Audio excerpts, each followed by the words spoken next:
What is going on, guys? It is Wrestlelamia here, back with another video. And Money in the Bank is over and SummerSlam is now fast approaching. Join us now as we look at this week's edition of the Blue Brand, as well as the wildest news stories and rumors you need to know, including Netflix cancelling the Vince McMahon documentary, is Tyson Fury fighting Logan Paul, Randy Orton returning, and much more. Be sure to subscribe and hit that notification bell for daily wrestling videos, and follow us on Facebook for exclusive lists.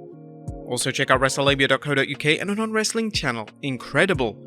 Now, as always, we won't recap the matches, but just look at the good, the bad, and the downright ugly. As always, we start off with the good as number 1, Paul Heyman hypes Lesnar vs Reigns. I leave it to Paul Heyman to salvage Brock Lesnar vs Roman Reigns part 310. Normally, we wouldn't mind the match as it's a fantastic rivalry, but the problem is we've seen Reigns go over on Brock every match they've had in the last year, and there's little reason to believe this time will be any different. Nonetheless, Paul Heyman did a classic Heyman hustle, talking up the match as Reigns is in the fight for his life. Number 2, Theory teases a cash-in, at SummerSlam. While Theory was all over Smackdown, it was good to see Mr. Money in the Bank continuing to tease a cash-in at SummerSlam after Godzilla and Kong, aka Roman and Brock, pummel each other. Theory may be a weasel, but he's a successful weasel, and the WWE is doing a good job teasing he could do the unthinkable and pull off a cash-in at SummerSlam. Number 3, Gunther heals it up by refusing to wrestle.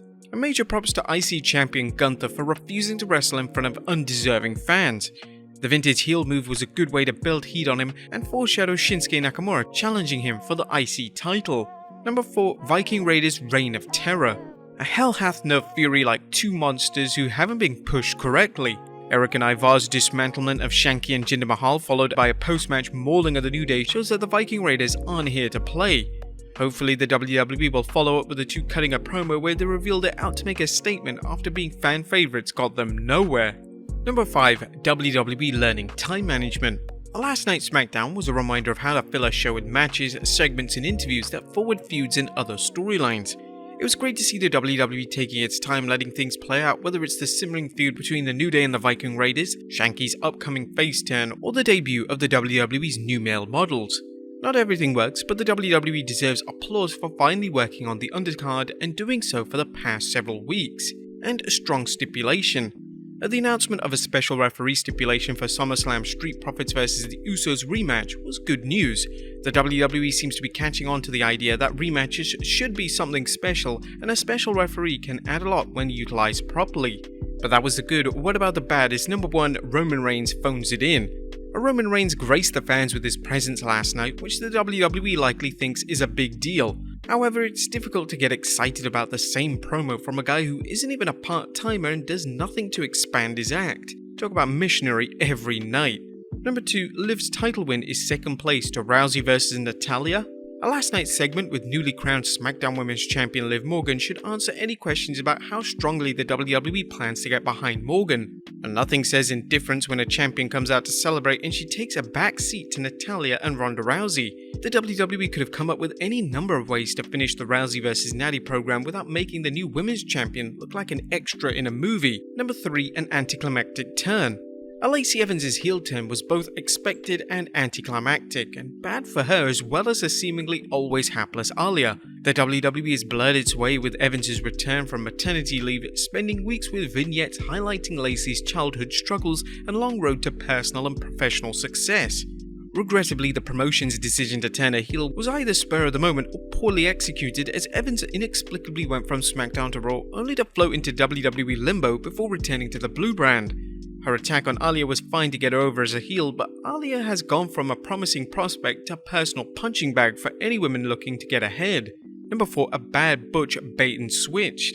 Last night's bait and switch where Butch substituted for Sheamus was Lamia with a capital L. What was supposed to be the number 1 contenders match for Clash at the Castle between Sheamus and Drew McIntyre turned into Butch vs Drew. Normally this wouldn't be bad as the WWE does have to stretch things out for the next few weeks, however you don't pull a bait and switch like this for your main event. There was nothing downright ugly as Smackdown was a decent follow-up to Money in the Bank and the start of a build-up for what should be a strong SummerSlam show. What do you guys think of the Blue Brand this week? Let us know in the comments down below. Now let's move on to the news.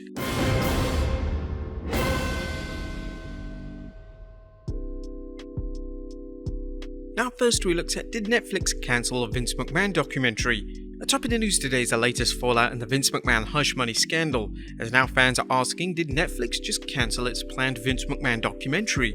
Well, that's a report coming from Fightful's Denise Salcedo, who tweeted the news saying, "Sources tell me that the Vince McMahon Netflix documentary has been pulled and is off the programming spreadsheet at Netflix." A source at Netflix confirmed it is no longer being listed on their spreadsheet. Another source at Netflix said, "That shit's out of here."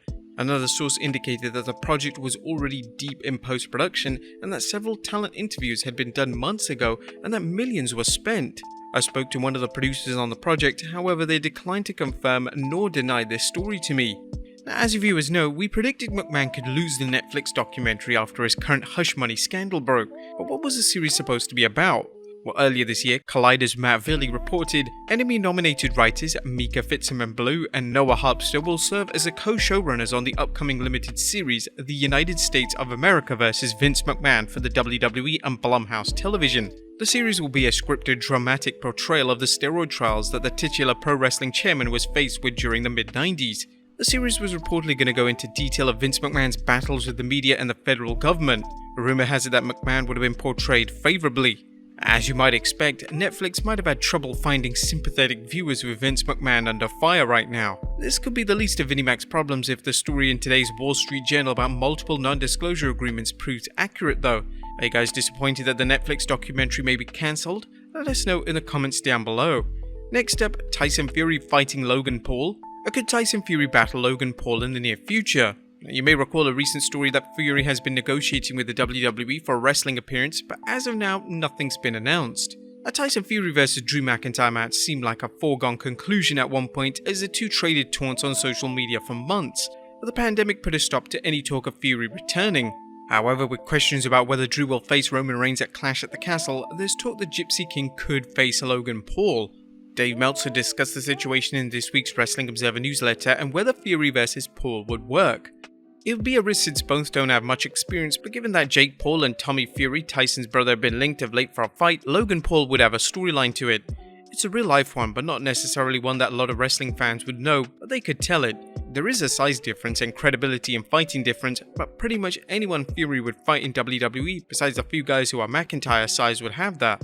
In terms of Fury fighting someone closer to his height, Meltzer observed the WWE could go with Omos, but that match could be brutally bad and they seem to not want to beat Omos even with Paul, who has an aptitude for pro wrestling.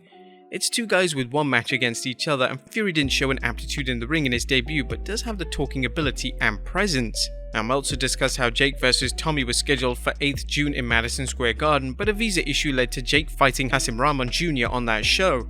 Meltzer pointed out that Tyson vs Logan would garner a ton of outside wrestling attention and WWE thrives on that. Within the company, the belief was that Fury wants to do it, but the price would be high, and the question is whether the WWE believes the price is worth it. What do you guys think of this match? Should it happen? Let us know in the comments down below. Next up, Vince McMahon meeting with John Cena. A rumor has it that Mr. McMahon is making a special trip to see Cena, but for what purpose? Wrestling News' Andrew Ravens recently discussed a report from Fightful Select saying Fightful Select reports Vince McMahon will be heading to Vancouver to meet with Cena after tonight's WWE Smackdown in Fort Worth, Texas. Ravens also noted that John Cena is headed to Vancouver to begin filming Season 2 of the HBO Max series The Peacemaker. Is McMahon seeking advice from Cena about the WWE's hush money scandal? Well, it looks like he's going to talk him into returning at SummerSlam. McMahon may want to add some star power to the biggest party of the summer, especially after Money in the Bank failed to fill up a stadium. Naturally, it's all speculation right now, but what fun is it being a wrestling fan without some speculation? And finally, Randy Orton returning at live event. And last but not least, Randy Orton is reportedly going to be out of action for some time as he reportedly has a back injury. Nonetheless, Ringside News reports the Viper is returning at a live event. WWE's Apex Predator is being advertised for an upcoming house show. The July 16th Saturday night's main event will take place at the Donald L. Tucker Civic Center in Tallahassee, Florida. It'll be interesting to see if Orton updates the fans on his condition or teases what's next for his return to action. But there you have it folks, the wildest news stories and rumors you need to know, as well as our review of Smackdown. Be sure to leave your comments down below, and I'll see you next time with some more wrestling content.